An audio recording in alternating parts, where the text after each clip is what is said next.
My first political act was when I was around 11 years old.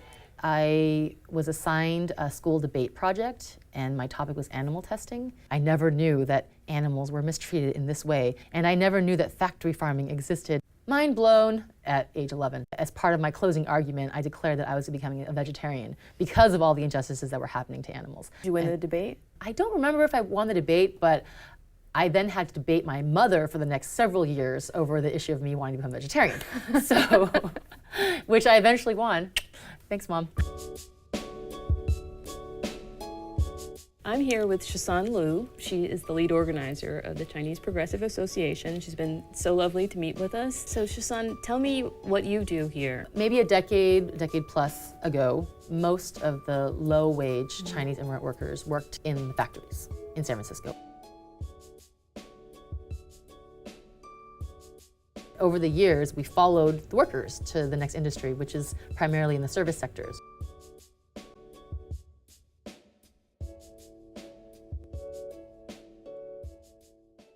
In the last year and a half, community groups in San Francisco have helped workers recover over $6.5 million in wage theft.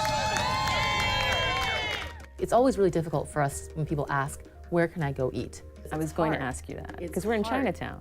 And it's hard to make recommendations because of the prevalence of wage theft. Wage theft, it sounds almost like, you know, you're being robbed in an alleyway? But isn't it just like not being paid, though? That's what we mean? Yeah, well, we call it wage theft because it's really literally the employer stealing the money that belongs to workers.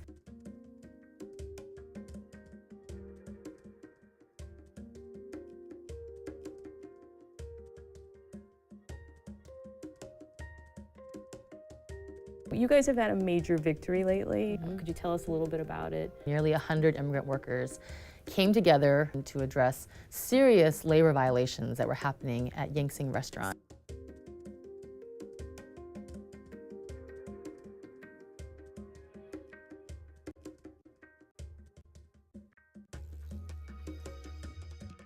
To see that workers themselves telling us what it's like to go to work now, how it feels to be able to take their breaks and go outside and feel the sun on their skin, what it feels like to get off work at a reasonable hour and go home and have time to sit down for a few minutes before they go cook dinner for their family. I mean, this is a difficult area for anybody, and just being able to say, hey, I have not been paid what I'm worth, or Exactly. I'm not getting sick time.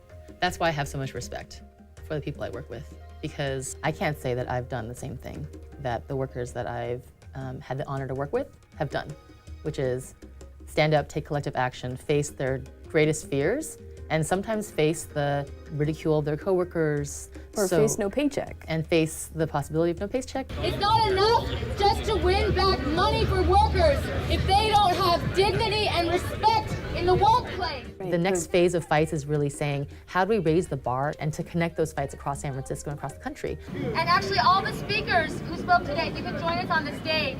Most of our work is the slow, deep building of relationships and of education and of consciousness. I mean, I think the first thing that you do as an organizer is listen, you know, and you try to understand what are folks facing, where are folks coming from.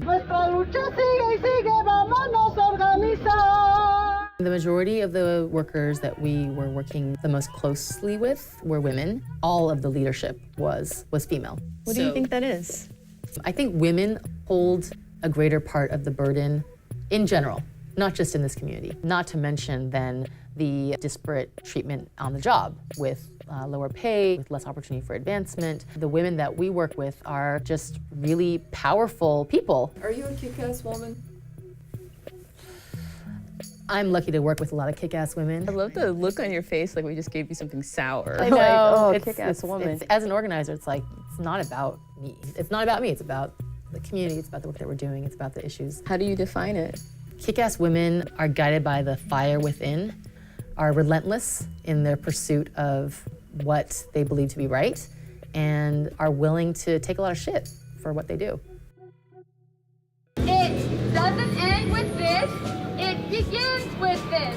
And we are going to continue to do education, outreach, consultations, and support enforcement actions. Any Workers that you know, help them learn about their rights. Tell them to come to the organizations that we just shared today if they need support in knowing what to do with their situation at work. And together, sí se puede. Sí se puede. That's it for News Hangover. Follow us on Twitter, like us on Facebook, and subscribe to our YouTube channel.